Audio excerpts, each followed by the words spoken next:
about nothing. It's me, your boy, the hottest dude in the podcast game, Sebastian Conelli. And as always, per usual, we got the cute boy here himself, Robbie boy. Robbie, say hello to beautiful people. Beautiful people, what's going on? Happy January, Happy January. everybody. You know what I did find out about January, Rob? What? Is that it's the name of the month is called Self-Love January. Like that. When is this? What is this? What do you mean? What is it? It's a branding. You know what I mean? Branding. It's like people are trying to This is promote what that. people are trying to promote. Every month is they give a month like something different. You know? Have you Cute. noticed that?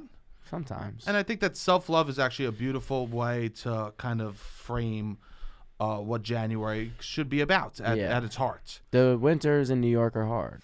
January, February is hard. And I think it's a In hard. New York. It's also a time of people like, oh, change this about yourself, change that about yourself. Yes. And I think a lot of it is like attacking. And I think that this is, I guess, these are the corners of the internet that I'm on. That's like, oh, wait a second, don't attack yourself, love yourself. That's nice. Which That is a good sentiment. Yeah, I know that's something that you don't gotta tell me. I struggle with the self-love all the time. Yes. And so I guess I just saw that as I'm like living my life over here, and I'm like, oh, this is a beautiful thing. I'm trying to get my life, trying to do things that mean self-love to me. That's good. Do things that feel like are good to me, right? Things that make me feel joy, things that make me feel proud of myself. I saw. You know, it's so funny. What? I love that idea of writing down little tasks to do and checking it off, and because that makes you feel accomplished. Yes. To write down little things and like fulfill promises to yourself. I love that idea so much. And I saw a video online the other day that was like, this is what Marines do to get stronger mentality. And instantly I was like, oh no, why do I like this? It's like, why are you taking this from me, right? It was something that made me feel... I guess it's good that the Marines do this. They make their little lists and they cross them off. That's what we have to do. Even the Marines have to do the mental health lists, you know? Which is great, actually, you know? Yeah, sure. It just made me feel...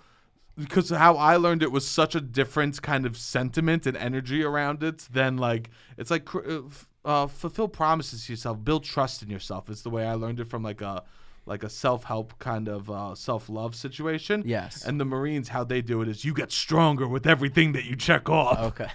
So it is interesting how this month it can be reframed for different people. That is good. Yeah, and there's a lot of stuff that I've been doing for self-love. What have I been doing? I was sitting in bed all week. You were sick. I was not feeling good. So I took the week off from everything. Well, you were sick. Yeah, I was sick. I worked. You didn't take the week off, Rob. That is such a You're right. mentally ill. You're right. And that's not your fault, but that's the world we live in. You're right. That you go, I took the world off. I couldn't even speak to you on the phone. You sounded. I was so worried I would get what you had. Yes, I was sick. You did not take the week off. You're right. I needed the week off. You were sick. I was sick. You're right. I'm sorry, Rob, but you didn't teach yourself that. And I didn't even take that. You worked. I worked Tuesday night and then Sunday. You worked for the month. But after Tuesday night, I was like, I can't work. I can't work. Because you weren't taking it off. You take it off to go to Punta Cana. Yes. You don't take it. You take it off to go to Berlin. You don't take. No, it I didn't off. take off. Yeah, you were home. It was annoying. Sick. Every night I felt like, all right, I feel a little better. I think tomorrow I'll be better. And then I woke up sick. And then by the end of the day, I'm like, all right, I feel pretty good. Tomorrow should be all good. Wake up sick. I've had this phenomenon too. It's so annoying. What is this phenomenon? I don't know, but other people have had it also because I explained it on Sunday. And like by the middle of the day, I'm like, all right, I feel pretty good. Like right now I feel pretty good, but I fear that tomorrow I'll wake up sick. This morning I woke up and I was still like congested and yeah, it's annoying. I don't know what's going on. But yeah, I hope it goes away. I'm usually not somebody who carries a cold for this long. No, you've been sick for over a week now. Yes, a week, yeah. Yeah, for a week, which is tough. And I don't, so you didn't take off. But, but that is self-love. I did nothing. I actually think that I thought about what I could do to organize my room, but it's also cold. I need hangers and shit. I need organization tools in my room that I don't have. Right. And I'm like, I'm not going to do anything. I'm going to sit in my bed because I want to get better. Yeah. But I'm here now. Well, that's good. We're back. I think that's good. Yeah. I did some stuff. What'd you do? I reorganized my whole closet. How'd that feel? I couldn't wait to show you. It was nice. I couldn't You wait did to a good job. I couldn't wait to You need to show somebody. I'm showing no one. Yeah. And you know what? You do it for you. Like, But not really. why I organized my closet, I did it for me, but what I really did it for was for you to go, oh, yeah. It looked good. I just wanted You color coordinated it too. Shut up, you notice? Yeah, of course. I went down the rainbow. Color coordination. So then I could pick shirts out easier. Yeah, that's good. That's nice. That is self-love. That's, yeah. Because I guess self-love for me is taking care of the future you. Yes. For sure. It's like and the present. You got to have the balance of the present and the future. Yeah. Yeah. So I guess that was... And love the past. Or reconcile with the past. Yes. Oh, use the past to inform love in the future. Yeah, I think the past is hard. Yeah, the past is really hard. I told you I love that Mike Tyson quote. What? Don't forget the past. Be a strong enough man to hold the past and learn from it. That's good. I'm butchering the quote, but I'm like, oh, there's no way he said it like that. But that runs through my veins. I love that. Of course. So for me, I think I guess this act of self-love that I do for the month, that I was like, oh, what is self-love? And for me, I guess it's how quick I take my pants off as soon as I come in the home. Oh, wow.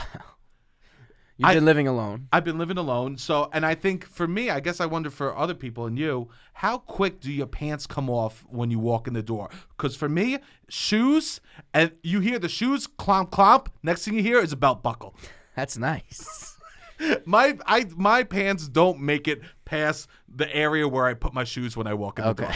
And I think for me, that's self-love. That's nice. What about you? How far are your pants make it into the home? I live with people, so I at least have to get to my room before the pants come off. And I pray for you. So you take the pants off and carry your jeans into your bedroom? I carry my jeans like a sleeping child and bedroom. place it on the chair. You're like, I can't do this anymore. So jeans are uncomfortable. Or the world is uncomfortable. Jeans are uncomfortable. Okay. I guess I love, I guess I just want to put on shorts.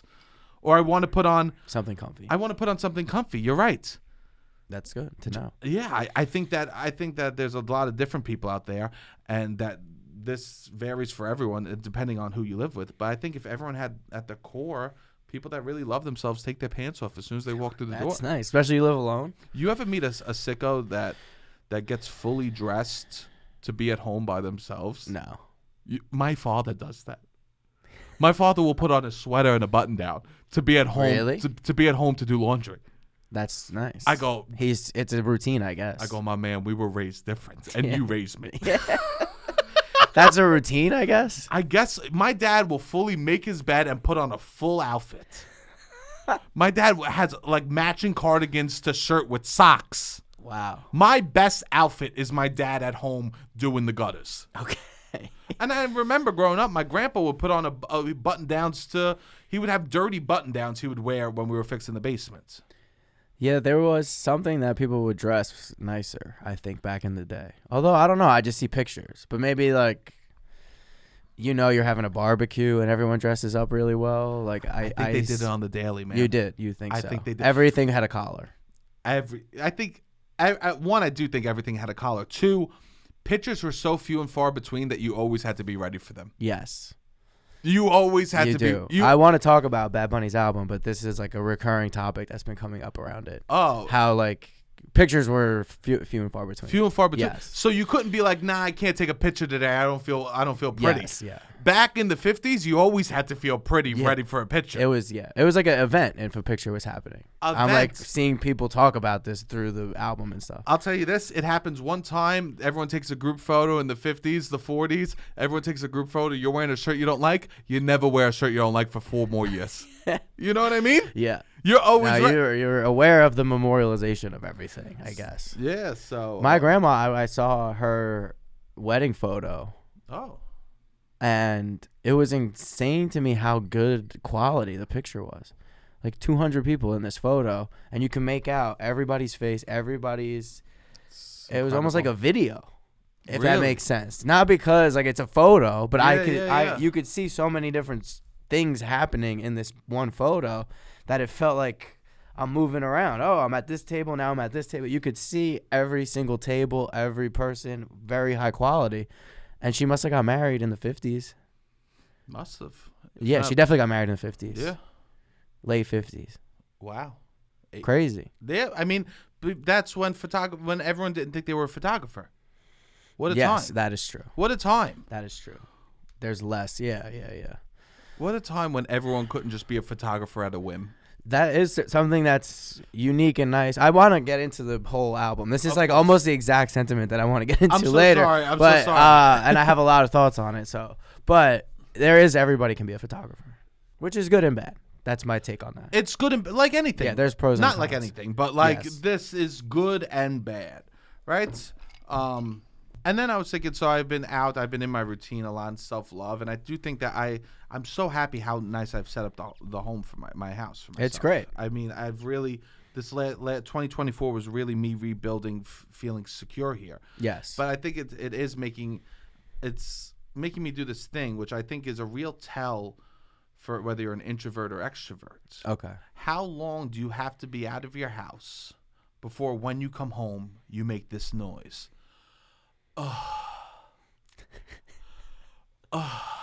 I said 10 hours. How many You asked hours me do you this. need to be out? Because everyone makes that noise. Yes. That walking into your home and going, it's a It's nice. universal experience. Yes. I hope that. Well, I'm out of the house a long hours. 10 hours. Yeah, today will be probably 12 hours. No, that's not true. Today won't be 12 hours. No, today, but other Tomorrow will be like around 12 hours. But so 10 hours is when I really do that. Long day. I'll say that. I'll like repeat. You'll do a long day, and you'll feel good at home. Yeah, I do feel good at home, which is nice. And I really need that. And I've been Yeah. telling you need that. You haven't had that. Well, Maybe in your bed. Well, this is the That's first. the only square inches that Sebastian could fucking relax. For years. For years was my bed. Was just in your We room don't or your have to- bed. but But for now me- it's expanding. Well, now You're expanding I'm more into of a that regular space. person in Yes, that regard. yes, Thank goodness. which is nice. But for me, how quick it takes for the to come out, I think it's stressful. If I go to the grocery store, they don't have pop chips. That's it. Half hour, 45 minutes. Okay. I'm hitting it. So this is you positioning yourself to be an introvert. I think I am. I know that we have this argument all the time. I think Okay. I'm much more of an introvert than you give me credit for. Okay. I think you're both. I think I'm both too. Yes. But I do think that I like being home. Yes. I think that coming to People the door, exhaust you. Maybe I exhaust me. Okay. Maybe that. I think that is what it is. Yes. I think when I'm out in the world, to be Sebastian is an exhausting experience. Okay. I could see that. It's not enjoyable for me. All the time. Is Not it all ever enjoyable? At moments. When you're like, I was really Sebastianing today and it was a lot of fun? sometimes. Yeah. Sometimes, but sometimes it's an It beats you down. It's tough. Yes. Someone says something, I have to be. They look at me that I have to make fun of it. Okay. Oh. You're I the hope- Superman of making fun of shit that when people step out of line. I'm just looking to go to my fortress of solitude. They look to you. Yeah. Okay. I don't want to be teased and stuff. I don't want to be joking around too much. I like this idea. Sebastian needs his fortress of solitude. Okay. Which is the fortress of seriousness, we'll say. Yes. Which Not I just come home to. making fun of annoying people. Not just as I said, as a fat man, you can't walk outside and not smile. Okay. So I have said this many times. I've said it many times. Fat people can't not smile. It's an unfortunate fact of our reality. That is unfortunate. It is. Because I can at least go out in the world and not smile. If I don't smile, it's a problem. Yes. So for me, I need to be, and I'm sure a lot of other people have felt this for different types of people, right? But I need to walk outside with a smile on my face, Okay. visibly. Okay. Ready? This is me having to go outside. Do you need to or do you feel you need to? People ask me what's wrong with All you the if time? I don't. Okay. It's constant. What's the Maybe matter? you reset their expectations. And I'm not doing jokes all the time anymore. I want to do a factory reset You on my wanna- life. yeah, I sometimes. think so. Sometimes I want to. I They've fantasize gotten about too doing a excited. Yeah, you do. Oh God! If we're in a simulation, can we get a factory reset You on want this? that. On I this get shit? that. Yeah. You know what I mean? Because this is me. This is Robbie. This is me going outside. Ready? Oh, hey, how you doing? Oh, come on, Yeah. what are you doing? And then I'm outside for 3 minutes. Pants hit the ground. Okay. So for me, People see both sides. That's important. and I get to give both sides, but for me, I do think that hitting the relaxation button for me is very important. That is.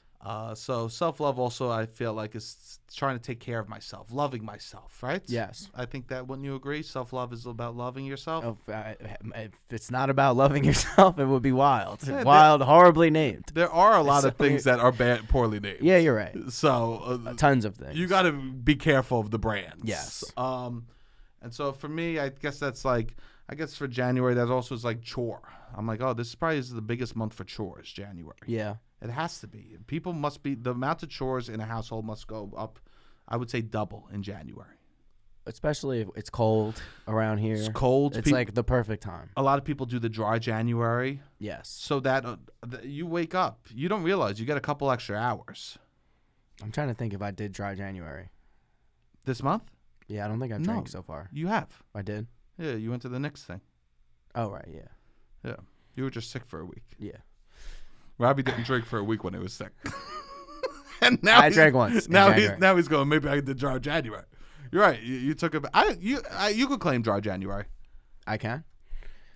I think everyone could claim it. Okay. That's my opinion on dry January. Everyone just claim it. Okay. If you don't want to drink. Yeah, just I'm claim doing it. dry January. Yeah, even if you did drink and you want to keep up, I do dry January. Yeah. People are too strict on that. I like that. Yeah, I think that if they call you out, what do you count my beers? I just thought you were doing dry January. Well, mind your own business. I am doing dry January. This Yeah. is dry for me. Yeah. This is dry for me. Drier than it was last year. And I think that it's all or nothing with dry January. Yes. I think dry January should be on a spectrum. Okay, I like it. Because it shouldn't be, hey. Well, everything's on a spectrum.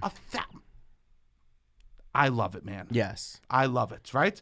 And I think that if you normally drank 12 beers and then you drank 4, that's dry January for you. Yes. And I actually think that's a blessing and beautiful, and people should celebrate that. Yeah, I'm down. So you drank once this month. I've drank once, yeah. That's a dry Jan. Almost halfway through. Pretty dry Jan. Yeah, that's a pretty. I think that what happens with dry January is like anything, all or nothing mentality, right? Yes. You don't drink once and then you binge drink the rest of the month. That is true. And I think that's the worst. That's the That's method the about opposite. everything. Yeah, yeah. I mean, as someone that struggles Exactly. with that sort of stuff, You can't be like, I lost because I did this thing. dry January is You too gotta- much of a win-lose kind of game. Yes, everything is. That's why the Marine shit is good. Because you're counting small wins. You'll count Yeah. small losses. People love to count small losses and hold themselves against them. But they don't do the same thing for all the small wins. 100%. This is good. Literally, I would do a dry brunch. Who cares Yeah, if that's what you want to do? exactly. I'm doing dry brunch. Yeah. I think we should do, don't count January. Whatever you want to do. Hey, I'm doing dry football today. I'm dry for a few weeks. Yeah. Yeah, I think that we need those small W's. I agree. And I even think if you drank, you're still doing dry Jan. For sure. I don't. If you want. If you want, Yeah. and I do believe that. But this is probably the biggest chore month ever, right? I would say. Everyone says spring cleaning, Okay. but I January probably better cleaning month. I agree. I don't know where this spring took that. Spring, you have so much good stuff going on. Yes. Why are you taking cleaning? Before the summer, I guess. What's the summer? You're outside. You're not in the house. Yeah. It feels like you would do the most cleaning in winter. Winter cleaning because you're in the home. Yeah, I don't know. It feels like spring is when the tornado, the mess, starts is in the spring. Yeah, why is spring cleaning? It doesn't make. I was thinking about this, and it doesn't make logical sense to me to even have spring cleaning. Yeah. It should be winter cleaning I don't know. because you don't want to live in a mess. But I could see if we're operating like you, where you're only at home to sleep because the summer and spring you're so active and outside, that the house could be messier. They're saying it's religious. They are? Of course it is. Wikipedia. I believe it. I believe it. Yeah, the practice of spring cleaning is especially prevalent in climates with a cold winter. Yeah, I don't know. I don't know either. It just doesn't make logical. It doesn't make sense to me. Iranian Persian roots. I'm learning something. I mean, I never would have guessed. They were a much cleaner culture than like back in the medieval ages. They would look at fucking Catholics as the Christians and Europeans as gross. Interesting. Because they were so clean. Wow. Which is tremendous, you know? So spring cleaning. But I think January we do a lot of cleaning, and I was looking up cleaning stuff. What do you think the most hated what do you think the chore that people hate most to do? I'll tell you what I hate most to do is clean the fucking bathroom. like the shower, because I always seem like I don't trust myself with all these chemicals. I'm gonna kill myself in this fucking bathroom with the bleach and this, and I'm like, if I mix two of the wrong ones, the stakes are too high. It is crazy because that's the one I'm like, I gotta get a mask. This is the one that I'm the most anxious to do. It's the one that you feel closest to. Like clean the shower. That's probably the one that I don't know, avoid the most. Cleaning the shower is the only chore that you could do that could cause a bomb by accident. Yes. Like I'll be on the phone or I'll be like, how do you clean the shower? And they'll be like, oh, you got to use this pneumonia but don't combine it with this or else there'll be an explosion or your lungs will get infected. I'm like, it's going to be dirty, babes. Yeah. We're doing dirty showers if I could accidentally make a bomb. Yes. 100%. So that is one what was the question? About what chore people hate the most. Hate the most. That would be mine. Sure. For me, for what chore I hate the most is the dishes. Yes, that's tough. The dishes, they get my hands dry. It's every day you got to do it. It's a never-ending battle. Yes. And for me, that's when I feel like most like an old man. Okay. Because I stand there, and every time I turn on the water, it's the only time I feel like I have an emergency to pee. Okay. And the only time I feel like oh, God, I got to pee so bad is when I'm doing dishes. And that makes me feel like I go, wow, I really am 35. That doing the dishes makes me go, hold it in. Hold it, don't I always pee. feel like I have to pee. You do? Yeah. Yeah, my back. A lot. So as I do the back kills me when I do dishes. That's exactly it. My back hurts. I have to pee and my hands are wrinkly. When I do That's dishes, tough. I'm 80 years old. Yeah. I practically might as well be talking about how I walked 10 miles to go to school. Yeah. When I do the dishes, I feel like an old man doing That's the dishes. tough. You tell me to leave the dishes, you go, oh, oh. You always do a stretch, like you just sat through an opera. And what do you like do that. Once a day? I do dishes 3 times a day, Rob. 3 times a day. Twice That's a day. good. And you're living alone.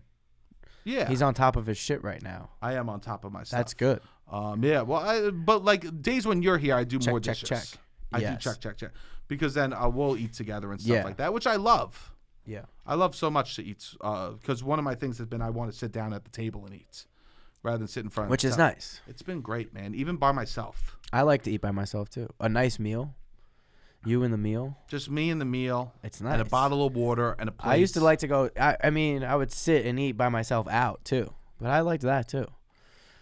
Back in the day when I could afford to eat out. Yeah, it's about like just going and, you get some time to yourself. You eat a meal with yourself. Because I talk so much about like this, like doing the Christmas stuff for yourself. I need to bring that energy into 2025. Yes. So I need to be sitting down and having meals for myself. That's good. By myself. And you have a nice kitchen. I do, and so I'll do dishes a lot then. Yeah. Because of that.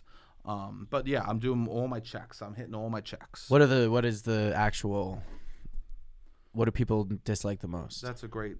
So the thing that is most disliked is cleaning the toilets with 41.6. Okay, that makes sense. You're cleaning someone else's shit. It's so I even clean your the own toilet. shit. Yes, in my apartment, that is one of the chores I do. Do and you have a chore wheel in your apartment, or no? Me and my roommate kind of just split it.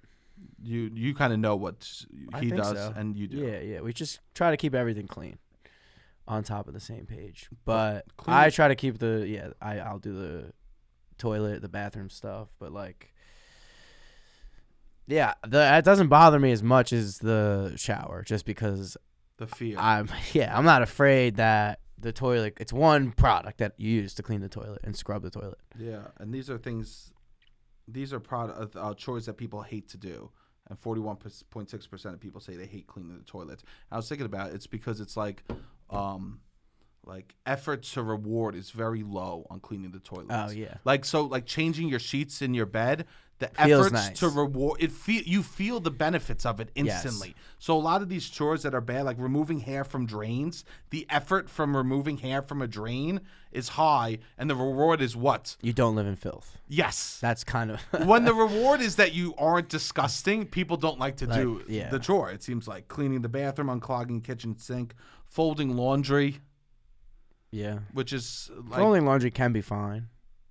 I don't think I know how to fold. You make it up. I do hangers. You do hangers. I hang a lot of stuff, but I make it up. I don't know. Sometimes I roll it. Now I have to roll it because I have lost space. Ugh. My dresser's broken. My whole closet is about to collapse. Get in there. I need to figure it out. We need to get in there. This is on my agenda to organize my room. We need to get in there. I'm so sorry to bring in all this up. No, it's on my agenda.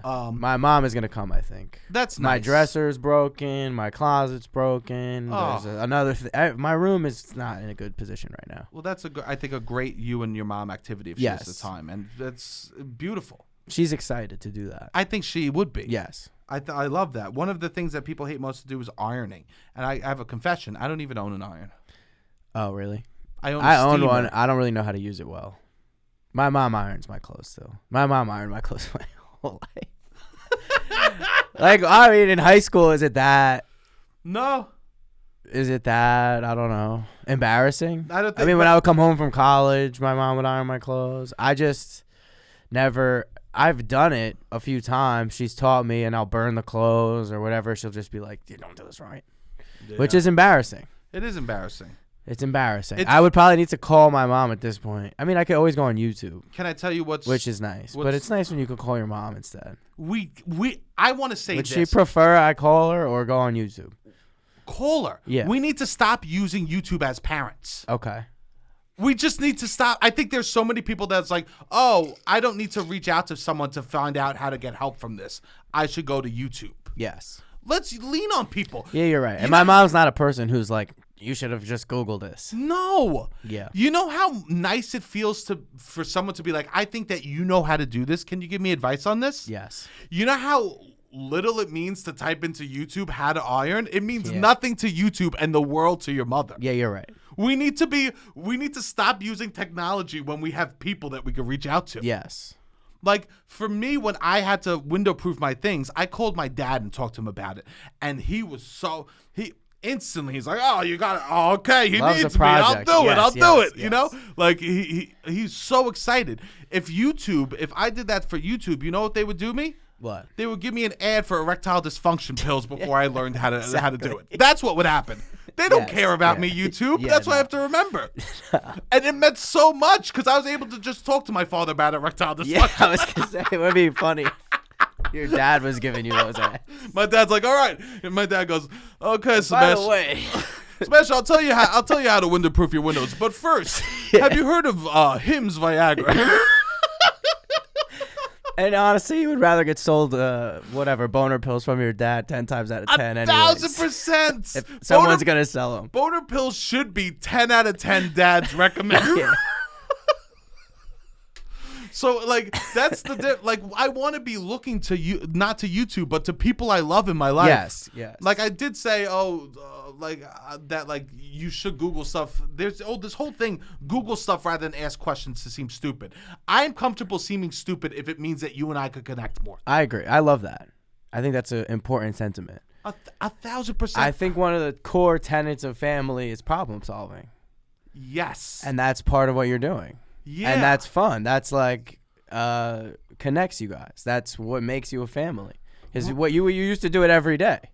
1,000%. Your parents would do it together, but then at a certain point, I think the kids get involved, and it's just like, I don't know, navigating through the world in the way we were raised. I feel like was just every day is a problem solving, and people trying to, and you realize, all right, my parents did the best they could. Yeah, we contributed a little bit, but it's like we're still problem solving. That hasn't ended. No, as a family. And WikiHow's not texting me following up. How's the Windows? No, exactly. Like they actually care. Yes, which is nice, and it connects you, which is what you're saying, which is beautiful. Which I think is great because I think there was this whole like push to like who needs. I think it was beautiful. There was a dad that did stuff on YouTube for kids without fathers. Yes, I think that's beautiful. But if you have someone in your life that you could reach out to, then do that. Yes. Instead, I'm just using fathers as an example. Yeah. Right. But there's tons of people that know about cameras, that know about traveling places. You know. I loved teaching my little siblings shit, as we know. The times tables. Everything, times tables, anything that I was learning, I wanted to give to my siblings. That was like. You love to share information. I do. It's a genuine passion. I really. like to educate my people. See, And not even in like a weird way. I don't know. I don't think it's a bad thing. So now think about you asking someone else how good they would feel. Based on I like it when they exactly. Yeah, yes, I can acknowledge that. Yes, exactly. So it's good for them. All right, so we'll go over. Guess how often the percentage of people that change their sheets once a week. Once a week. I don't know. Low. 37.6. The most. 37% changes their sheets once per week. 37% of our population that we live in change their sheets once a week. That's really good. That's really the standard is high. That's really good. And the percentage of people that take off their sheets and never put on new sheets are 100% single. I did for 1 month have no sheets on my bed. If you take it says here that I did in December have for 1 month no sheets on my bed. 37% of people change their sheets every week, and 100% of people that take their sheets off and don't put new ones on are single. Of course. It's unacceptable behavior. There's no couples in the world. And they don't live with their mother anymore. And they don't live with their mom that goes, "What the hell are you doing?" Yeah. My mom would just put it on. Yeah. I did for 1 month have no sheets on my bed. It was a tough time. I was mentally not going through a great spot. I think you can tell a lot about someone's mental health based on how their room looks. Based on I would even say how often they're changing their sheets. Yes. I used to. Look, I'm not going to lie to the people. Don't lie to the people, man. Back in the day when I lived downtown, and I can't even lie. I was going to say I didn't have laundry in my But you did. unit. There was laundry 2 floors below me. Great. In the building that I lived in. So you fought the lie. Look And at that. I did not go down there and do the laundry. I changed my sheets maybe once every 6 months. That's tough. Probably. So once every 6 months. But now I'm on a new schedule. I change my sheets every other time I do my laundry. So that varies from, I would say, average 2 times a month, 1 to 2 times a month. That's great. So I'll give you the percentage. For once every 6 months is 5.5% of people. I was in that. You were in that. It was bad. Daily is 1.6%. 1.6% of our population changes their sheets every day. That's something. At a certain point, you're hurting the environment. At a certain point, you are doing damage. Yes. Changing your sheets every day. Yes. That's crazy. Unless you're a chronic bedwetter or farter. Or yes. if you go like you work, I don't know, like. Hey, listen to me. I sleep naked and I rip ass all night long. I go daily, babes. Change it daily, okay? I'll be like, if I haven't showered before entering bed, then I'm on like a 3-day notice if I need to change the sheets. Wow, that's good, Rob. And then I'll be like, then I do it, but then that's what happened with the other thing. I was so busy and I couldn't shower before bed that I'm not even putting the sheets back on, and then I'm in this horrible trend. Yeah. But I now want to get in bed. I like showering at night. I've always been a night shower. I'm a morning shower. You are. I guess before high school, sometimes I would be a morning shower. But like I swam in high school. I can't go from swim practice and not shower. I swim now. I got to shower after I swim. Totally. Like, the world is dirty. I got to shower. I have fine, oily hair. So when I don't shower, you see how different it looks when I do shower and when I don't. Okay. So my hair just really, you could tell if I don't shower. Yeah. If I really should be on my dry shampoo if I want to be a nighttime shower. Yeah. But you do the whole day.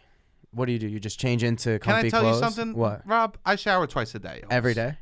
I would say I probably hit 10 showers a week. 10 showers a week. And I know that's not healthy. And I know that's bad. You wash your hair every time? No. Okay. I probably rinse off at nights. Okay. I just rinse off the day. Yeah, I also, get that. that shower, the nighttime shower is 2 minutes long. Okay. Nice. That's not bad at all. No. I'm definitely would love to be a nighttime shower. Yeah, that blew my mind. And the other fact, one of these other facts that blew my mind was that, guess how many, the percentage of people that vacuum, how often they vacuum. The percentage that blew my mind was 3.8% of the population never vacuum. That's crazy. To never vacuum? I mean, you have to guess that they don't have a vacuum, right? I guess, maybe. But to own a vacuum and to never vacuum? Seems wild. it seems it's the most chore that there is out there. I love vacuuming. What do you love about it? It's the I instant love the gratification. noise. Oh, you like It's the been noise? my favorite noise. When I was like a child and my mom was vacuuming, I would just be able to sleep for longer. I pretty much listen to brown noise now to fall asleep. I'll tell you to this. mimic the sound of vacuuming. I love the sound of vacuuming. The opposite of a cat and dog over here. Really, Rob. they hate it. Cats and dogs, they can't stay. The biggest fear in life is vacuums. Really? Being left alone in the house and vacuums. Really. And I you didn't know love this. vacuums. I love vacuums. Yeah, I was so excited that I was be able to learn vacuuming when I got to learn it as a child. You were. Yeah, I was big on vacuuming. Well, I would have done that for, especially we grew up with like carpets. What a Mr. Clean. And then it like makes the carpet look different. The line The on a lawn, carpet. it was almost like lawn mowing, which I wasn't allowed to do until later. Because your feet. Yeah, I liked mowing the lawn too. How often I loved mowing the How lawn. often I was told that that I was going to lose a toe from mowing the lawn was. Really? I swear to Did you God. do it barefoot? I would love to know how many people actually lose toes from mowing the lawn, because I probably was told 3 times for every 1 time I mowed the lawn that I could lose toes mowing it. Did you do it barefoot? Always shoes. Your mom just likes to put. Does she like doing it? I will tell you this. My mom never did. Did she like doing it? My mom mowed the lawn in my family, and she would be like, "Can you do it?" Like whatever, but she preferred to mow the lawn. If it was up to her, she would have mowed the lawn. I wish she wishes she could still mow the lawn. She's in her 60s. Wow. She loves to mow the lawn. I would have to be like, I'm gonna mow the lawn. The lines are satisfying. I like to mow the lawn. I had such a fear for lawnmowers that I thought that I was going to fall down and it was going to go on top of me and it was going to cut me up into little pieces. Really? That was a logical Did you ever fear. do it? Or your dad always did it? My dad did it, and my dad refused to buy a lawnmower with a bag.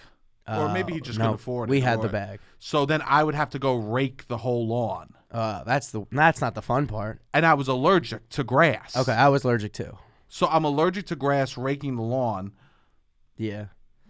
No, I loved it. I would take my shirt off, be on my hot boy shit, mowing the lawn on the front. I'd be like, I'm gonna You go were living a fantasy. like Peacock on the front lawn with my lawnmower. You were on the front lawn, no shirt on, yeah, mowing. listening to my fucking "This Is the Way I Live." Yeah, I love that song. of course. Oh, That's what I think of when I think of mowing the lawn. that's incredible, Robbie, because you were living the dream. I was living the dream. It was fun. You were practically enjoyed. getting head. Yeah, You were like, I'm basically. 10 minutes away from getting a blowjob. I felt like that. Mowing the lawn. Yeah, I'm like, it's like a workout. I'm tanning. You're I'm listening to pre-gaming. music. You're pre-gaming, You're hooking get- up yeah. with a single mom. It's hot to mow the lawn, I think. It actually Too. is sexy. Yeah, it's a hot chore. So I like that. I liked vacuuming. And I'll tell you this, because vacuuming, hate hot. to sound so silly, But I like the noise. but vacuuming is the mowing of the indoors. Indoors, yeah, right? yeah, exactly. And we have to say that. Yes, right? yes. It sounds redundant, but Yeah. for the We people need- out there, yeah, exactly. We have to say it. But yeah, that kind of blew my mind. I vacuum here, but You have the vacuum thing too. The Roomba. oh, the Roomba, yeah, the Roomba I don't love. Yeah, it's not as satisfying. No, I want to pick the shit up. I like when you take the thing off too with the vacuum and it's see just the everything? super sucker. Do you ever do that? Like we had the vacuums that you could take the vacuum part off and it's just what connects to it and it just is like a suction thing and you could just go around the house. I would put it on my skin. You give yourself a hickey if you want. Yeah, People would do that shit, but I would do the steps. That was a big job of mine, to vacuum the steps. Okay. So we would have to use that. oh on the yes, steps. exactly. Satisfying. It's very. It was always There's company. videos now of like people vacuuming, the carpet cleaning videos, that kind of shit. Yeah, well, spraying it down with the water and stuff like that. Yeah. But it's a chore month, so I figured to share. Did I ever tell this story? I've been thinking about my cousin more recently, but my parents growing up, like a lot of my family from Brooklyn moved to Myrtle Beach, South Carolina. They all like sold their small apartments in Myrtle Beach and bought these big houses down there in like 2005, 2006. Yeah. And I grew up going. My dad then got a house in the same neighborhood, and we grew up. We would go live there for a few weeks in the summer, and I got to spend like every day with my cousins. Like a lot of my grandfather's 2 brothers lived there, so like, and then their whole families were there. So we would hang out every day in the whatever. So I grew up very close with my cousin. We had this house there, and on his like 20th birthday, I don't even think it was his 21st birthday, but he was gonna drink we were drinking, and we were drinking strawberries because that's what he wanted to drink. And I'm like, I like like fruity drinks too. Like we're fucking drinking. I love strawberries. Yeah, we were drinking strawberries. It's such a blessing when someone is like, let's just do what's tastes good rather than what's yeah, what of course. good. Well, that's not me. So I've never put the know. pressure on someone to Mike's do that. I was a fan of the Yeah. Mike's Hard growing up. So it was, and it's like around his birthday's like around Memorial Day weekend, and strawberries, we would maybe spike them with a little bit of rum, and one thing leads to another. He's not feeling too hot, and he's like, I think I'm gonna throw up. And he goes to puke strawberry from the kitchen, and there's a lot of carpet in this house, and he just like runs to the bathroom, puking strawberry Oh no! all over the carpet. Oh no!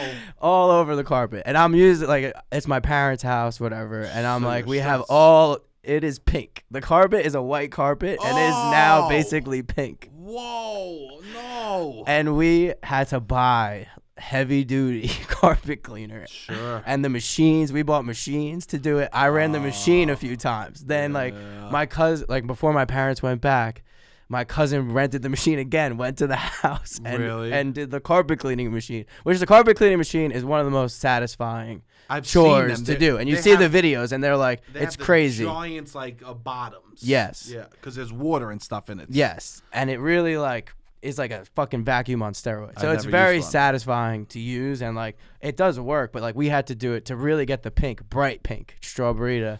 White We had carpet. to do it so many times, and like also me and him knew. So Yeah. a few times we would like look at it in the light. It's just like so obvious. Yeah. But like nobody else could necessarily see it. Sure. But like I haven't been to Myrtle Beach in such a long time. But like 5 or 6 years ago, my parents got rid of all the carpet in the house and just like now have hardwood floors, and they never found out. We escaped. We successfully I hope they don't vacuum, carpet cleaned. I mean, I would tell them. Can I also say this? I would tell them now. I think if me and Justin, my cousin, were together, we would be like, "This is the deal," Yeah, sure. and we always joke about it now. But like, Yeah. I mean, it's my Statute- fault the because he statute felt of really limitations bad, is and up I'm like, on "It's that. my fault. I'm giving you fucking strawberries with rum in them. Like, Yeah, I didn't that need is your to fault. spike the rum. No, you did not need to add. Strawberries would have been enough for my 20-year-old cousin." Yeah, that's tough. Also, your parents are living wilds, getting white carpets. Yes. Let's.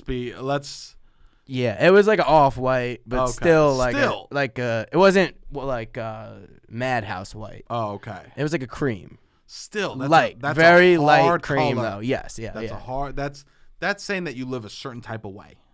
And we don't. So then it's like we spill. Clearly we don't. Like this is the carpet. It was turned pink. It was so funny too that he was like, "I gotta puke," and he just ran around the house instead of like Going to the sink. going somewhere. Yeah. Yeah, that's But tough. in hindsight, we laugh about it. Well, I'm happy that you've got to experience. Yeah, I got the to.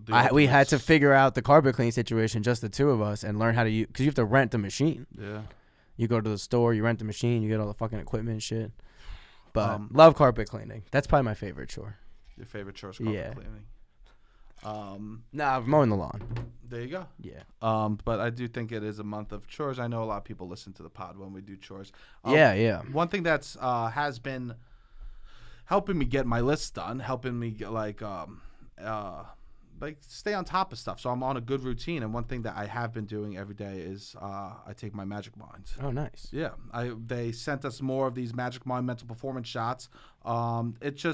I still drink my coffee. It's just like a slow release of energy, which is really cool. It has a lot of vitamins, B12 in it, which I know gives you energy, and Nice. and it helps to kind of give you that little bit of boost that you need. You know, Cross it off the list. it's Took my a- Magic Mind. I write Magic Mind on my to-do list And then you take it. because it is something to do. Yeah. Morning coffee, Magic Mind. Morning coffee. I get my Magic Mind. I give it a checklist. So if you do want to try Magic Mind, you definitely should try it and use the promo code LANJAN LANJAN. Use the promo code LANJAN to get 45% off your Magic Mind bundle. They also have a sleep aid that is on its way to us. Nice. I'm excited to try that. I'm excited for you to try that as Yeah, well. yeah. I really hope that helps you because I know that you have trouble sleeping. I have trouble getting up. We're the Yes. opposites in that way, right? So I have trouble getting up too. trying to give you I'm the troubled. benefit of I'm the troubled. doubt. I'm trying to give you the benefit of the doubt. But for me, It is smoother than like a coffee. It doesn't give definitely. you it doesn't give you as jittery. And also one thing I like about it is if you try the product, they could give you 100% refund if you don't enjoy it. That's great. Within a certain amount of time. So if you do like the product, don't like the product, you try it, go ahead, tell them. They'll give you 100% refunds. Lanjan, 45% off. LANJAN, Lanjan Magic Mind. So go check it out. Beautiful. So I think both of us want to say our hearts go out to the people in LA right now. It's where I don't know. This is such a tragedy. Yeah, it's hard for me right now to think about anything other than that. Right, what's going on? Of course, and it's hard. I empathize with them a lot. I think it's truly. I see what's happening. I see the people. I can't even imagine. How hard that must be for individuals and community. It feels to me, I don't know if this is regarded in this way, but like New York and LA to me are like sister cities, brother, sister. They're very, when I went to LA, there's a reason why they compare them. Yeah, when I went there, I'm like, I loved LA. From the first time I've ever gone, I loved LA. I saw a lot of what I love in New York exists in LA. Obviously, there's differences, but of course, I think like at the root, the food, the culture, the people, the desire to build community, the artists, the people that are drawn to move there, and the people that uphold it and that have lived there their whole lives. There's very much a lot of similarities to New York in that way. I saw a beautiful thing online that said, what an amazing city to be filled with so many people that are from there and people that across America that feel like outsiders and artists that want a space that they feel safe to create it. Which is beautiful. And I think that New York has that sentiment too. I'm butchering the quotes, but it was that kind of idea. Yes, exactly. Which is a safe place for artists to create and to support the people there. Yes. It is one of the best American cities in this whatever. It's one of the best cities in the world. In the world. That's what I mean. It's worldwide. It is one of the best cities in the world, and it's tragedy. So tragic, and it's unique in its own way. It's not even tragic because it reminds me of New York. It's just that's where I go with that. But it is. It makes me feel so sad to see it. To see what's happening and to be for someone's life to be destroyed. Yeah, is truly I can't even put myself in it's your very shoes. Sad. And there's a lot of beautiful GoFundMe's. There's a lot of beautiful funds out there. It's sad. I was looking through them. They're heartbreaking. It's sad. It is putting on display also just like the state of the world. Yeah, it is quite. I don't know, metaphor. Not even metaphor. This is what's happening. The world is burning.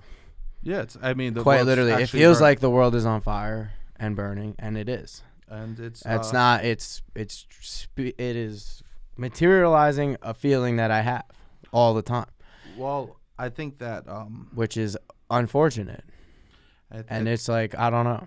It really makes me sad. I mean, I've been in my bed all week just scrolling. Every 15 minutes, LA fire containment, LA fire containment. Like I'm trying to, I don't know. You want it to end before we even can think about what is going on. Like that feels like the most important thing. Is like, how is this not over? Stop the disaster. Yeah. How is this not over? It's truly ripping people's home and community apart. Yes. And I am seeing a lot of people coming together, and some beautiful sentiments that I have been seeing is that community works faster than your government, which is very important and something I want to talk about. I keep seeing that message being shared. Like my community has been showing up for me faster than my government is, and I think that's something that people should remember. I mean, our government has failed us. I mean, yeah, the government has failed us. When they're talking about the facts of how many people, the billionaires owning the water in California, that's a policy issue.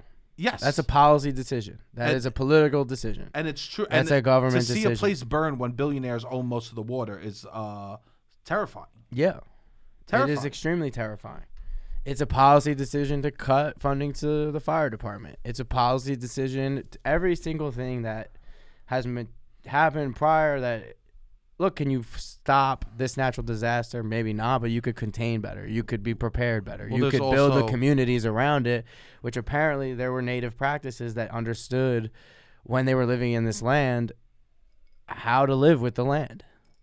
And that was something that was prioritized. Because it's Community different places have different things that they have to deal with. Yes. And so if you build a city and you ignore what's Yes, Yeah. which is kind of what's happened, which is a policy decision. And also it's a policy decision how the people that are the firefighters that there are a large percentage of them Are incarcerated. are incarcerated and getting paid so little amount of money. Which I mean, is it's insane. It's legitimately insane. There's a lot of stuff coming out about these fires that's just terrifying. Not even to mention what the global warming situation Of is course. that we're not even facing which Green is a Deal greater issue Which outside of just the California, which is a global whatever issue that is also related to this. Everyone should care about this. Yeah, of course. Because there's this thing about like someone said it. So people are so much more beautiful about this stuff than I am. That climate change is a disaster. Looking at your phone, and it'll just keep getting closer and closer until you're the one shooting it. Yes, and that is something that I think people should take to heart. Yeah, yeah. It's here, but to think something crazy is honest, like you're safe from this, or like whatever, you'll be rebuild or whatever. You have a lot of money and you'll be able to figure this out. Like it affects all of us. Climate change affects all of us. Yeah, man, and it's only going to affect us more and more. Yeah, and also like to see how places are going to like react to when a disaster happens. Well, that's what's scary to me. Like the thing that I think about the state of our world that makes me the most upset is that we, as a community, a lot of times it is very hard for us to get on the same page and advocate for ourselves because we are muddled with this misinformation. We're muddled with leaders that do not have our best interests. Our leaders their interests are not centered around the communities that we live in. Because they are centered around capital. Like the system of our economy is capitalism. It is not centered around community. It is centered around capital, which is not lend itself to a sustainable, thriving community. It's like, how can I take advantage of people to create capital? How can I capitalize on people? That is the system that we live in. Division is what they want. And they need, in order to continue to capitalize and take advantage of people on such a grand scale that they are right now, they need those people to not band together. Because at this point, we still have the engine. We still are what keeps the society going, working class people. But we are arguing with each other I don't know. It's very sad. I think and our leaders, we need to, the people that have been controlling California are Democrats, one side of this team. The people that are pushing the narrative and moving our country further away from things that help communities and are driving a lot of policy in California are Republicans, this other team that we have. And we're playing by the rules of these two teams. We need something radical outside of this. We cannot, the world of which these two teams play in is very frustrating because you'll see Republicans are like, oh, well, everybody in California is a Democrat and they did all this stuff. That is true. They have cut these things. What is this talking point to fund police more and cut the budget of the fire department? Is that a radical leftist talking point? No, it's not. It is a talking point of conservatives, and they play in this world of taking care of each other's needs, which is serving capital, which is serving billionaires. And it's like, no, we need to be governed by people that care about the community, and we're not doing that. We're not getting that. And it's frustrating because you see the response is people are trying to attack the different teams. Well, the Republicans and the Democrats, they are both contributing greatly to our demise. Let's be real about this. Because they're being paid by the capital. It is not even it is not even the decision or whatever voluntarily. Capitalism is the obligation to serve capital. It is an obligation to serve profit. You have a legal obligation to make as much money as possible because you're a publicly traded company and not defraud investors. You are obligated to affect the law. This is the system we live in. Is these people are, quote unquote, by the law supposed to take advantage of you, cut your health insurance, all the things that we're seeing that are happening in the world is the obligation of the system that we live in. which is depressing. And you see people trying to make sense of this, and they're trying to find answers within the current set. And community is the way out. Community is the way out, but it's making it's gotten very difficult to build meaningful community with the misinformation, with the amount of work that we have to do all day before we can even fucking do our sigh at the end of the day and relax to even think about community building. I saw this article that it was about how in coming now trends that will be happening is rich people will be in person while all these influencers created online to get us there, and now they will all be doing in-person stuff as they hope we stay online. Of course they want us online. That's all that's been like a plan of everyone's at the end of the day. So, that's already happening. No, I know. I'm just saying. Try to go to MSG. You can't. We can't go to. We can't. Yes, that's exactly. Events. This is already kind of happening. In person in the future will become. Just doing anything in person in the future will become only for the rich and elite. Which is, we're going to be working. Working class people will be working their whole life. Working and then consuming misinformation that they give us. And like, we need to fight. Like, I'm sorry. Like, the system has failed us. Like, you see what's going on around the world. It is very, very sad. It is very sad. And like, to not think that could not happen to you, you are mistaken. I think it's good to find communities online, but it's also like to find stuff with you people. Need to have in-person community. Yeah. And I think it's extremely important. We're lucky in New York because we're we're around a lot of people and a lot of opportunities. New York is also like, I guess outside of like a lot of the things that I'm seeing coming out of LA is very frustrating. Like the reactions, like you see a super right wing influencer and Gavin Newsom, the Democratic governor, like coming together on Twitter to like talk about the looting and shit like that, and it's like. Sure, is looting bad? Yes. Do you want to steal from people's home? No, that is not something that we should be doing. Like at the end of the day, that is not the root cause. That is not the issue. This is a symptom of the society we live in, that people are so desperate that they need to go do whatever. That is not the moral fucking lapse that happened that got us to this situation. That is on you, Charlie Kirk, and you, Gavin Newsom, for serving ultra wealthy and abandoning working class people. That is what that is. And at the end of the day, the people that are fucking looting, they are stealing from most likely insurance companies. Insurance companies don't want to pay out all this shit. This massive mess happened in fucking California that people need to leave. And they're like, wait, we don't want the TVs to get stolen because we're going to have to reimburse them on these fucking TVs. They're already thinking about that money and how much they're so it's like, all right, is that like, all right, you're kicking someone when you're down, that's an easy win to get people to be like, oh, that's bad, but like take a step back and be like, keep the eyes on the fucking prize, on who is really causing all of this fucking disaster. It's not the people that are looting.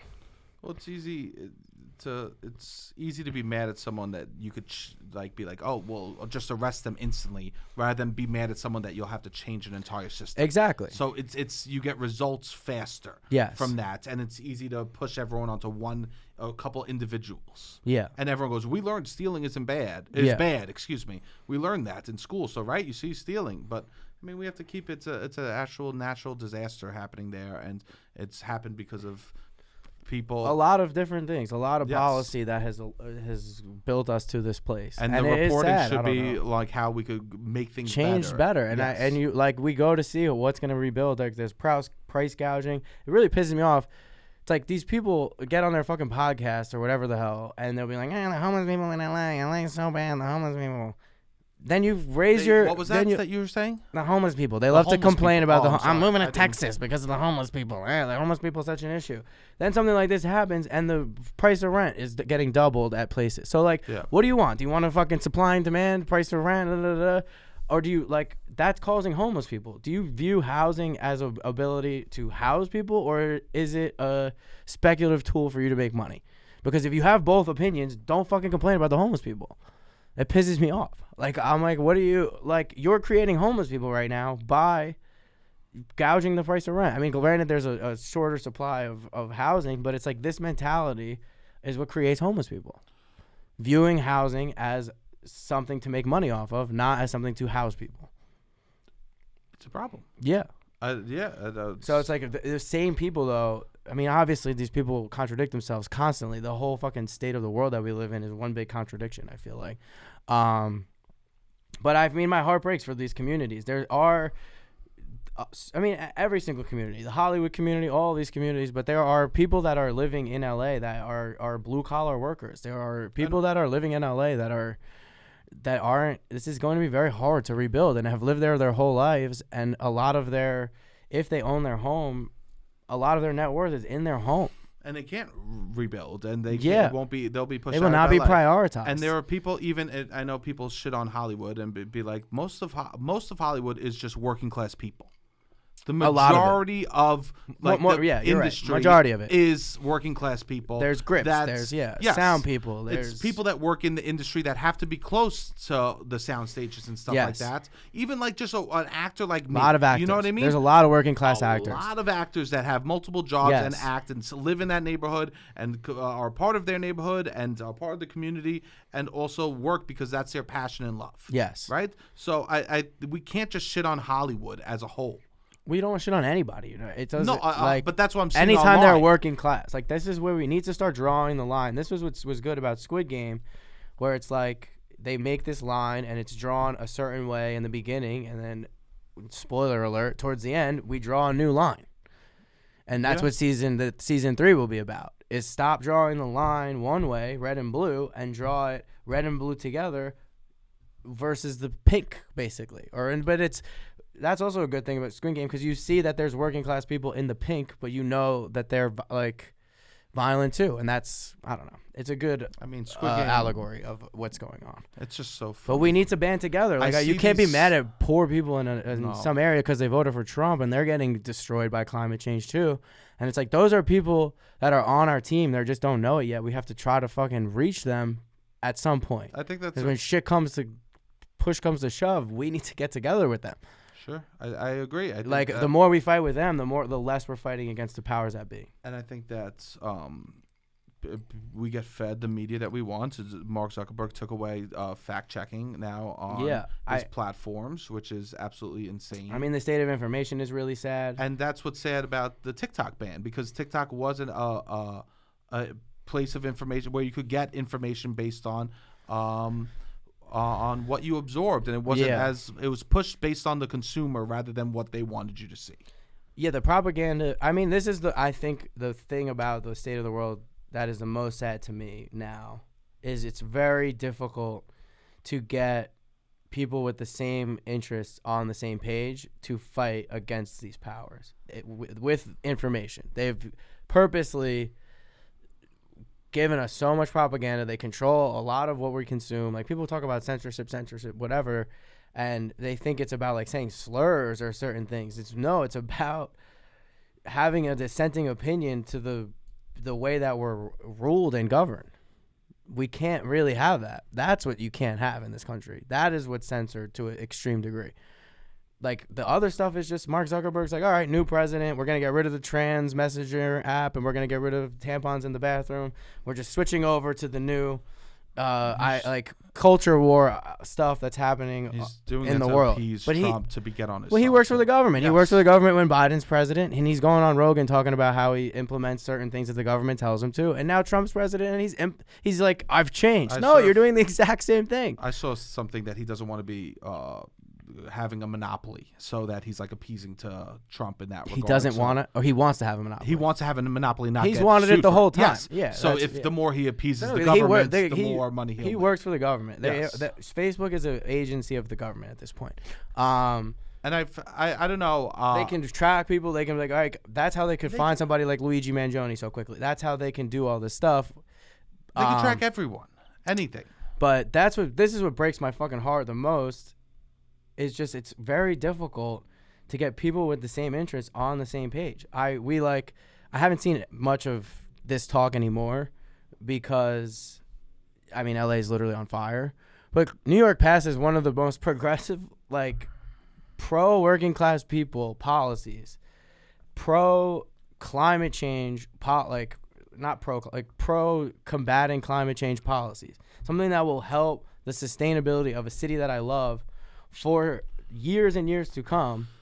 and it's getting like obliterated online. They're able to fucking manipulate the people to get whatever, make it turn into some fucking Republican talking point, with congestion pricing. And it's like, we talk about being able to build community in New York so easily. That's because of the train. The train and the transit system in New York is a literal fucking miracle that it exists, and we don't do anything to uphold it. And we finally get some policy that is like, we're going to take this, invest in this transit system, which is by far the lifeblood of New York. If other cities had as compelling of a transit system as New York, the people in those cities, I believe with my full heart, would be happier, would be healthier, would be able to see their friends more. I mean, people can't see their friends in LA. I don't know how is a big LA thing. is like, if it's geographically able to have as much public transportation, but like It's the spread out solution in to a way. community, the solution to a strong working class is a strong transit system. And that's not even thinking about the climate implications Did I ever of tell having you- people driving around, one person in a car all around New York. It's 1,000 degrees. You have a fucking ton of metal that's like, we're taxing it $9, and it's like the fucking people are so up in arms. It's like, what do you want? Like, do you not see the future? Do you not look ahead? Do you not? And they're trying to frame it as like it's against the working class, which really pissed me off, because I'm like, who do people think works in Midtown? Who do people think works in the Central Business District that is working at Sweet Green, that is working cleaning their gyms, that is cleaning their fucking hotels, that are serving them It's the fast people- casual, that are working at McDonald's? Where the fuck do you think these people will live? They take the train, and they take the train at all hours of the night, and they have to commute at 2, 3 a.m. in order to get you what you need at 4 or 5 a.m., whatever, for your day to start. And there are delays, and these trains need updating, and the system that allows New York to be what's so beautiful is the fucking MTA and the transit system. We need to invest in it. It's just like so frustrating to me. It's the people in suits and ties being mad that they feel taken advantage of, when the people that do all the work underneath them can't even survive. And it's the in most place. ridiculous complaint. Did I ever tell you about when I did those? So I did shows in Virginia once, and it was for all these people that worked in tech for the government, and they live in this small town outside of Virginia, and they built the town themselves. And the number one thing they built about the town, because of research and what they did, was to have buses and walkability with the town center, so that they all could have access to that. Yeah, And these are all the people that are in tech in the government, and they all live in this one small for what town they want for themselves. For what they want for themselves. Yeah, yeah. So these are people that are being selfish, showing you what is the most will bring the most happiness. The car and joy. lobby. I mean, cars don't work. Like, the car lobby in America is insane. You can't just build, like we've tried so many times, build another lane on the highway, lane on the highway, lane on the highway. Public transportation is the future. Public transportation is what makes a society sustainable. It is community building, and they do not want this. This is good not to be around other people. It's very good. You learn about. You feel happier, I think, when you're with your family. My family's from New York. We can't live here. My cousin lived in New York his whole life. A few of my family members have been able to live in the 5 boroughs their whole life. But pretty much everyone else, my cousins I was just telling you about from Myrtle Beach, they had to move. Like, my dad moved to Staten Island, and then they moved out. Like, you had to move. I don't know. It's very sad. Yeah, it's sad. I mean, but I love the city, and it's just like I want to be able to stay. I want to be able, like, I want to stay too, man. I love what it represents and all this stuff, and like to see New Yorkers like arguing. It's like we can't even fucking advocate for ourselves. And the fucking tech stuff is a huge part of it. They control these narratives. Elon Musk can lie on his platform. Well, apparently he's got this guy playing video games for him to make himself look smart. People are like doing this. He has someone playing video games because for him? He's ranked at like 9th in the world on some video game. And they're like, the amount of time that he would have to spend playing this video game in order to be ranked that high is like 15 hours a day. This is truly like... So, like, he's not doing that. Did you ever grow up with a rich kid that would just lie to your face about things, say that they could do stuff, and then they couldn't Not really. do it? I was also gullible. So you didn't realize. Probably. But there was like... Everyone was around the same level of economic, and when I grew up in public school, but there was like 1 or 2 kids that had money, and they would lie about everything that they could do. Really? And either it was their parents doing their homework for them, or like they were hiring someone outside to do work for them and stuff like that. And That's this is wild. just this exact behavior. Yeah. That literally, I know someone that would like. So back in the day, you wouldn't pay extra for Pokemon cards, but they would say, "Oh, I pulled this card," and they're like, "There's no way. We know that your mother went out and spent hundreds of dollars to buy that card." Yeah, that's crazy. And they would lie to us, be like, "Yeah, I'm just lucky, whatever." That's crazy. And this is what's happening. People are annoying. Yeah, These are this is little boy brat behavior. But then people are believing it, and that's what makes me the most sad. It's like people are anti-woke. Like I talk about this all the time, but it's just like stick up for yourself. Like they've done such a good job of getting people to advocate against their own needs and just like live in their system. Like no, fucking stick up for yourself. Well, I do think that, but they hold our human rights. They hold everything at hostage. So people are like, I need to make these concessions, and then they're like, you fall into a bad thing. Because like the Democrats are patently evil. Like the Republicans are like they're both two evil organizations that criticize each other with fair criticisms because there's so much to criticize, and then present bad solutions. And it's like, all right, you're listening to all these criticisms here, and they're all valid, and they're listening. Like Fox News will create valid criticism. Not sometimes they just say hateful, horrible, misogynistic, whatever. But then sometimes there are criticisms that are fair, but they don't provide the solution. Whereas a lot of times we're not seeing solutions in this world that serve the people and the communities. They're very rarely. And sometimes Democrats put forward solutions, but I feel like they are through the lens of, can these other companies get paid first? All right, we'll create health insurance, which creates a middleman.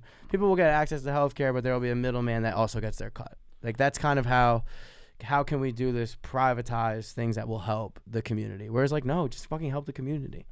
It's very frustrating. Yeah, people just want to keep more for themselves. I told you the other day, it's like, what was we talking about? Something like you have to put your oxygen mask on yourself first, right? Yeah. Like, so take care of yourself, and then you could help others in your worlds, you know? So like I was talking about like maybe trying to take care of myself so I could help others or whatever, right? And I told you all these people, what they do is they put their oxygen mask on themselves, and then they just steal everyone else's oxygen mask and put it in their pocket and goes, "Who wants one? I'll sell it to you." Exactly. Yeah. Which is like just a brutal way to one. I can't even imagine that thought process. Well, because it's all based in capitalizing on other people. They're like, that is viewed as intelligent. That's a smart guy. Oh, he got all the oxygen masks, and then he's selling them because they need air to breathe. That's a smart guy. Stop thinking of that as smart. I hope so. That's why I have that written down on my phone. What? You're not smart, but by making money under capitalism, like people view, oh, he's got a lot of money. He's a smart guy. It's lack smart of woman, morals. whatever. Yeah, no, exactly. And it sucks because we, the people that have some sense of community or morals, lose out on power now because that's not what drives us. Well, I do think, and I want an influence or like a say in this world, but it's like if you're not playing by their rules and capitalizing, you're just falling behind and getting smaller and less powerful. But the people still have the power because they do the work. We do the work to give them this money. I do think that losing TikTok in America is bad because me too. It was a place where you were fed stuff just based on what you were interested in and creating small communities around that online. A true opposition to what's going on in America could exist there, whereas now it'll be Facebook, all these other American institutions can control. If like a movement is happening that is anti what's going on, and people are like, oh, anti-America, you're anti-America.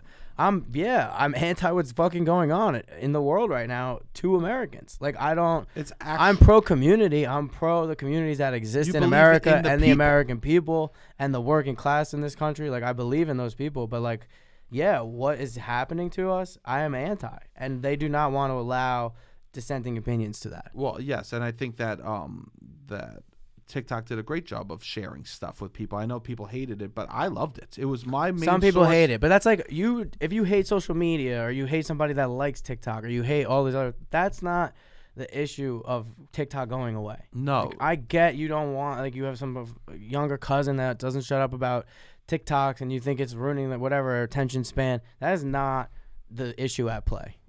And it's also sad because people, I've are losing livelihoods on there. I was watching a video of this. Yeah, we guy. make money on TikTok. That's our second most. Yeah, second most. How we make money. biggest Patreon stream. number one, second is TikTok. Yeah, so we're gonna be taking an L on this, and Probably some months it's TikTok is our biggest money maker. So subscribe to the Patreon. Yes, please subscribe to Patreon. But I was watching this guy, and he created he did these like marble races, and he was pleading with his people. He goes, "Please follow me on YouTube."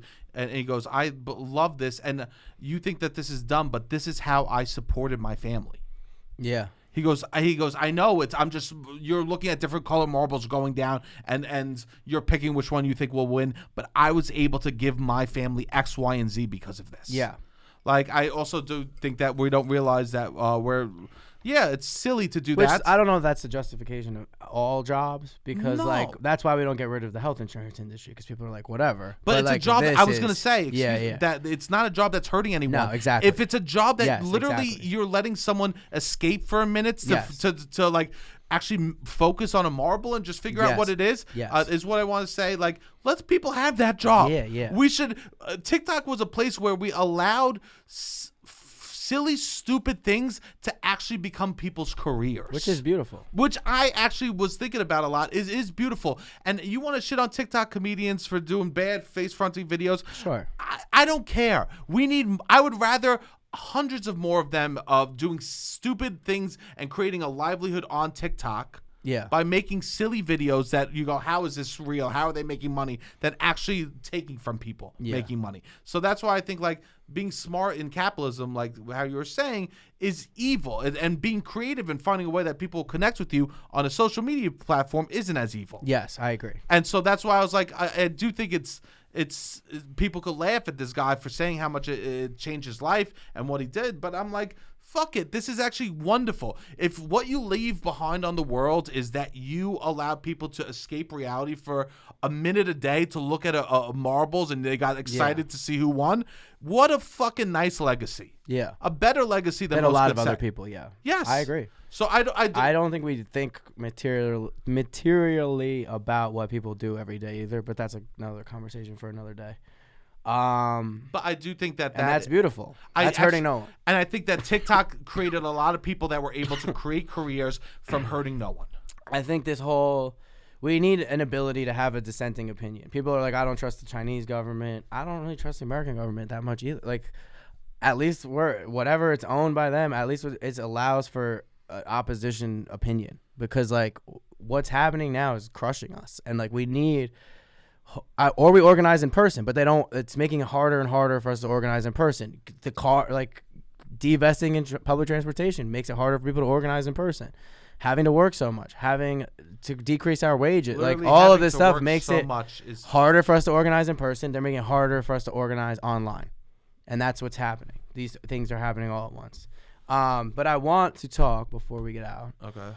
Because I think not a solution, but this sentiment against all of the things that are going on in the world, I think is being captured right now by Bad Bunny's new album.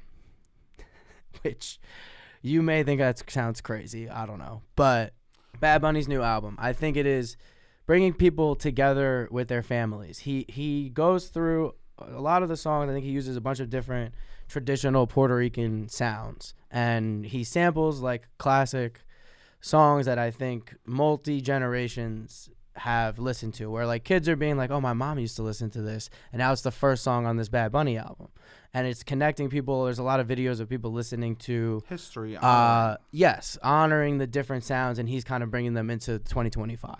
But they're listening to it with their family, with their grandmas, and being like, can you believe this is the music I like? Oh, I know this. They're connecting. It's creating community. He's also extending a hand and the family. It's also extending a hand to the older generation, being like, I'm yes. here for you too. Yes. It's not only connecting the families themselves, but him connecting to other generations. Exactly, yeah. Which he wants to be doing. It's radical, I would say. He's not pro-America. He warns one of the most. I mean, how could you be as a Puerto Rican man? Yeah. Of what they've done, even just 10 years. But it's very much. I think during COVID, a lot of people have been using Puerto Rico and gentrifying Puerto Rico as some like tax haven. I mean, the Paul brothers, they love to, people go train there before UFCs or his boxing matches. Yes. And he pays no taxes on stuff then and stuff. And I think the discourse in America, like this is something that I like about it so much, is where on like the left or Democrats, you see the people are like, we want statehood.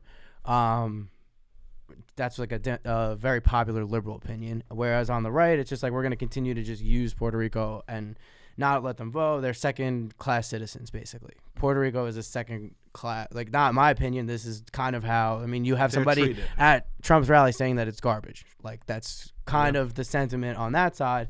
Whereas Bad Bunny is like, I want independence. And he has a very political song called What Happened to Hawaii. It translates to What Happened to Hawaii. And he's like, I don't want what happened to Hawaii to happen to my country. Sure.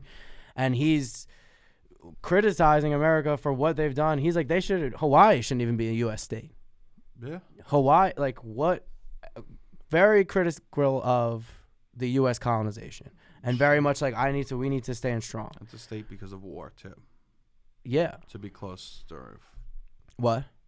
It's like to be closer during the fighting. That's why they had bases there in Hawaii. Yes. Yeah. They got used. I mean, I'm sure, they saw some use of Puerto Rico as well. But like, he has this song. Yeah, what happened to Hawaii? He's warning people. I don't want what happened to Hawaii. But this, what gives me hope is that this is radical and it is popular. It is outside of the realm of the political discourse in America. But it's number one on the charts. Like, people want something different, I think. I think at our core, like, we do want this. We just can't. It's very difficult to do in the United, like, with all this misinformation happening, with all the powers that be, with everything that's going on. It's very difficult to get a popular message out. And he does that by connecting people to their communities and connecting people to their families. The name of the album is Debí tirar más fotos, which means I should have taken more pictures. And it is, I guess, this sentiment of like, I should connect to my family. I should remember, I should ask more questions. I should create more memory. It's not like, oh, I have this iPhone, I can take a bazillion photos. He's like, I didn't ask my dad what his dreams were. Like, I should take these mental photos too. Yeah. And he's very much connecting generations with each other. And I think what is great is he was able to get popular and then feed. He gives his medicine with peanut butter, as they do. Yes. Fucking with dogs, you know? Very much so. And then people are the same way. I mean, then it's also, he has fun songs. He's funny on the album. I mean, he's horny. It's all the things that he likes to do. But no one just takes medicine by itself. Yes. The general population, right? Yes. And people actually, when they're open and they're laughing or they're enjoying themselves, those messages go deeper. Yes, for sure. There's studies on it. You learn more from taking you learn lessons more, and you learn someone's like ideas that they're trying to give you if you're having fun along the process. Yes. And I think that what is great is that someone's like, oh yeah, I am this figure that people love so much. Now let me try to sneak some of my stuff into this to try to make my world better. Which he's always been putting Puerto Rico on, but he's always been political per se. I mean, he dressed in drag years ago. Like, he's stays connected with the youth and the artists also of Puerto Rico, which is important, which is why LA is important, which is why New York is important, because you need to stay connected to those people, I think, in order to build that community. But he does an excellent job. It's beautiful. I think it's fun. It's funny. I mean, he mentions Pokemon in the album. He mentions she's got her toys, they don't say Andy, like implying vibrators and Toy Story. Two things that I love. Like, two things Robbie loves. How is this guy not for me? He's like talking. You know what I mean? Your vibrators come. I don't have a vibrator. When you leave the room. Exactly. Now that's a Toy Story I want to see. The Toy Story with the vibrators. Your butt plug comes up, boop boop boop. Starts making some noises. Oh, he's in the room. Pretend we're asleep. Just the anal beads go back into a circle. Now that's the funny. Toy, He would love this. He would love that's this. the Toy Story I want to see. Yeah, you know 100%. what I mean? Yeah, if we should stop making Toy Stories about, hey, Toy we have Story to go to 5. college now. Oh, look, my kids are having toys. No, let's talk about the toys we play with now. And I'm not talking about F-150s, okay? Yeah. I'm talking about the. Yes, for sure. Yeah, But there's a lot of funny stuff on it, but it's very beautiful. I think it's very beautiful. The way that he talks and loves Puerto Rico is very inspiring. And to me, I'm like, at least he's able to get his people all on the same page, which is nice. And that is inspiring, to get people on the same page, because I love the people of New York. I love the people, like, I love them so much. Well, you have to do. And I love what New York can create. And yeah, I mean, you grew up next door to your cousins. My cousins grew up. Yeah. They all grew up on the same block. Like, I wish that my family could all live on the same block in Brooklyn. School New York thing, right? That's what my grandma grew up with. All of her, the whole family lived in the same neighborhood. And then slowly people had to move, and people moved further and further. And now that's why my dad wanted us to be in Myrtle Beach for a few weeks out of the year, because he's like, I want my kids to grow up with their cousins. I saw my cousins once a week.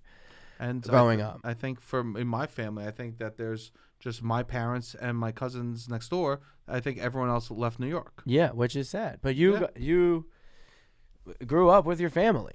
Yeah, I grew up with my family. That's not the case for everybody. No, yeah. And it's less and less, and by design. By design, it's less and less. My dad did that on purpose. My dad moved into the house next to my cousin on purpose. Of course. My dad, if he could have, he would live next to his brothers. Yeah. We saw each other almost every week. Yeah, I think that is good. I saw my family. I went home to help my dad with something yesterday, and then I see my cousin. Give him a hug outside. How you doing? Happy New Year, you know?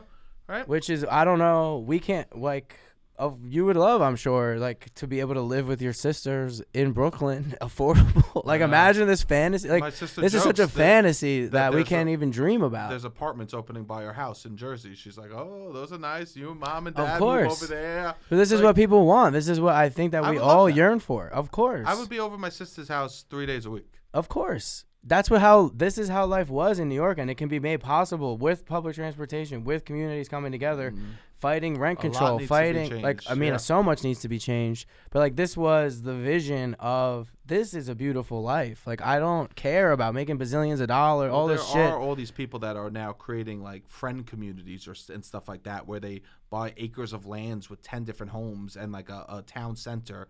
This is privatizing this idea, which I'm like, it should be ingrained into the culture of who we are. 100%. I'm just saying that people want it. Yes, 100%. It's craving. That's what I'm saying. They're craving it so much, and that's why Bad Bunny's album is so popular. Also, these are in like rural places too. Okay. Which it's not like rich elites are taking. You know. Yeah. I think it's more that like suburban people are being like, oh, let's all live right next to each other. Yeah, which is nice. Yeah. Yeah, I don't know. You're seeing a lot of videos of like these families, the grandma's listening, she's crying and like explaining certain things to the younger generation. It's very beautiful.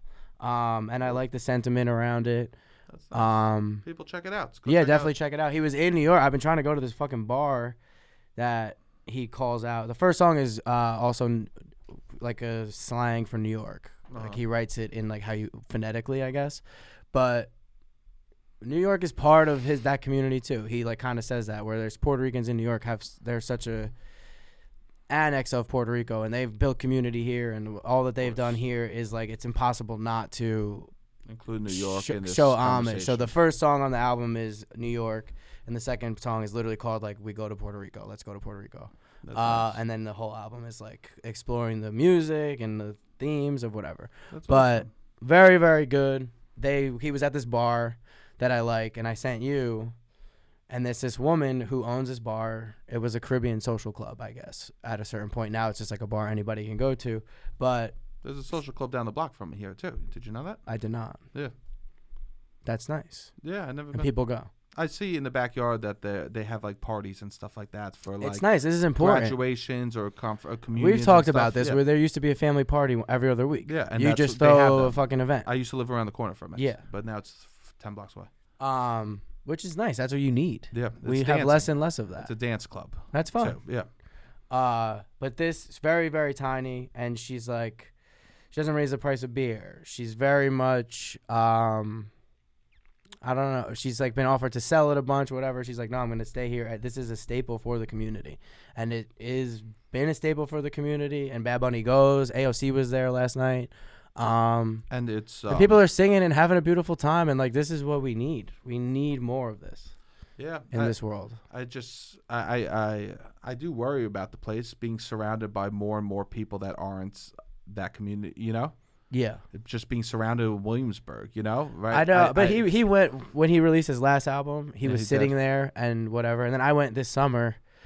I mean, I was there during the day. I was there for like 8 hours during the day this summer, and it was hot as hell, but it was empty. We were sitting, hanging out, watching soccer. But it'll get... I didn't worry about it blowing up. I just worry about how much the community is changing. Oh, yes. Is what I meant. Yeah, I mean, it's not even... Great. There's no community. You know? There's no community. Yeah, that's what I mean. Like, people have to travel now to this place because it used to be a big Puerto Rican... I was reading the article that you sent. It was like a big Puerto Rican neighborhood down there. Yeah. But now it's like they all... Williamsburg has no identity. Yeah, it does. An Apple Store is not... You're right. Not identity... It has this identity. Ding. Yeah, unsimilar to anywhere else that's being gentrified over the country. It's all the same, plug and play. Like, it is what it is. Like, Long Island City, you could find in Denver. You could find in... Like, not all of Long Island City. There's still some culture in Long Island City, but just like the luxury building. It's less and less. Yes, just like how there's less and less in Williamsburg, and this is like a staple. Yeah, and it's good that people notice that, and that's like, oh, people like this because it's different and it's supporting people that you care about. Yeah, we'll see. I mean, she doesn't. She's not like trying to make money either. She's not raising the price of beer. You could raise the price of beer. She's able to live. She makes exactly, which is what I said this like a few weeks ago. About having we goals instead of I goals. And I think that is something that this woman does, and that's very honorable to me, and that's a way that I want to live my life. Is like not I goals and then I give back we, which is something that I guess Bad Bunny has done. But I think he's always tried to use his community, and that there is some value in that. But like, you need people that just care about the we goals. Yeah, 100%. And that's very honorable, and that's much more honorable than like, at some point you're losing the plot. You go work for some company for however long, and it's like, oh, I'm going to give back, and you get caught up on it all. It needs to be ingrained into everything you do, the community and the we.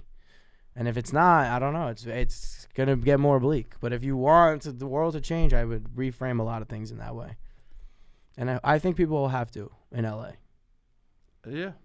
And around the country. I see a lot of people in the comedy community posting about that. Yeah, you got to get people on the same page and fight for what they believe in. And it's okay to be radical. Radical can be popular, as evident by this album. Like, it can be popular. And he's what more of a criticism of like what you shouldn't even have this as a state in your union. And I don't want that. I would rather be left alone by myself, independence from America, which is not something that you see being advocated much at all. Well, maybe I think AOC she supports a vote in Puerto Rico. Maybe that more they could vote for their independence. When the most popular person from there in the world, one of the most. Hey, what he's doing is inspiring. So using art to affect his people in the world, and that's what I feel inspired by that. Well, that's good. Feel inspired. Yeah, it's good. Feeling inspired is a great feeling, and you should hold on to that and build from that. I was sick. It's like I'm just like watching the world burn, feeling inspired, can't get out of bed. It was a weird week. I tried to call you every day. He did. He was great. I tried to make sure I checked in. He did. Every day. All right, let's go to the Patreon. All right, let's go. Long episode. Sorry for my rant. Not funny at all, but we'll be back. Hopefully with more lighthearted things. We'll see what happens. You got to talk about. We'll see what happens. The horny shit and the fun stuff and all the other stuff. And you need the Lugia Ho-Ho funny references. You need all of that. The Lugia Ho-Ho? Yeah, he talks about it in the album. What's Lugia Ho-Ho? They're two Pokemon. Lugia and Ho-Ho. You're right. You need Sorry there wasn't enough Lugia and Ho-Ho in this episode. No, I'm just saying, like, no, you're right. I'm referencing that album. We promised you to bring you more Lugia and Ho-Ho. Yeah. I think that's a good sentiment. We got to bring more Lugia and Ho-Ho sometimes too, right? Some days you do this, some days you do Lugia and Ho-Ho. Yes. But you got to do both. Yes. Right? I just didn't know what Lugia and Ho-Ho was, but that now makes sense. Now that it doesn't even mean words to me. Now it has a new meaning in my mind. Yeah. Lugia and Ho-Ho. That's good. Lugia and Ho-Ho. Legendario. It means bring the the entertainment and lightness around stuff, serious things. Yes. That's Loogie and Ho Ho. Toeing the line. Loogie and Ho Ho is His that. literally the Hawaii song that's like the super whatever, and it goes right into his like new grind perreo anthem. Perreo means like grind to reggaeton, and he just has the song title Ayo. Like he kind of shortens it even more to just be that. Yeah. And that's his like big grinding song. So he does that, and then he goes into that, and it's like, I love that juxtaposition because that's what we try to do at some level. That is good. It's important. Yes. All right, let's go over to Patreon. All right, let's go to the Patreon. Please support the Patreon, especially losing TikTok is gonna be tough. Yeah, it's gonna be tough for us. Thank you guys so much. All right, Robbie, hit the music.